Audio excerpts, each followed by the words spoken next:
Bwana kuna issue hapa ambayo inaendelea. Yanga Sports Club wamehususa kucheza mechi.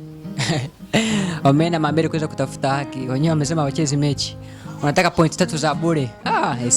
Haya mambo ni hatari. Lakini sasa nyinyi Simba mlikosea. Mnakuja na mbuzi uwanjani. Yanga Sports Club wenyewe wanasema kwamba wenyewe ni watoto wa mjini. Wamezaliwa mjini, kwa hiyo hawajazoea mbuzi. Kwa hiyo walivyosikia Simba wamekuja na mbuzi pale uwanja wa Mkapa, wakasema hapana.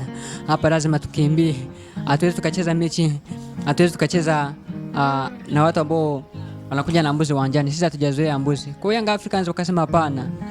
Sisi kucheza na watu ambao wanakuja na mbuzi uwanjani. Sisi hatujazoea mbuzi, tunaogopa. Wakawazuia Simba Sports Club wasiweze kufanya mazoezi.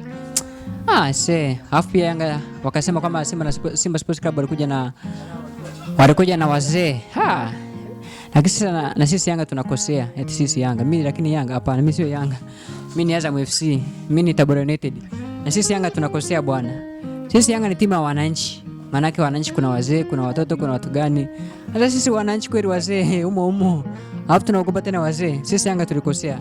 Lakini yote bwana, tuje tucheze mechi tumalize utata. Simba Sports Club na Young Africans. Bodi ya ligi yenyewe shapanga kwamba mechi irudiwe, lakini Young Africans wanataka point 3. Kwani Yanga tuliziki bwana, tuje tupige mechi. Ubaya ubwera. Gusa achia twende kwao. Nje tucheze mechi bwana. Simba Sports Club na Young Africans tukashuhudie kandanda safi. Kama ni kufungwa utafungwa tu. Mechi bwana irudiwe, mechi ipige bwana. Simba Sports Club tulishakubali. Na sisi Young Africans tukubali bwana, tuje tumalize utata. Hapa ni Akiza TV. Majina yangu naitwa Rabson Jason John, ndio kutufuatilia katika mitandao yetu ya kijamii kwa jina la Akiza TV.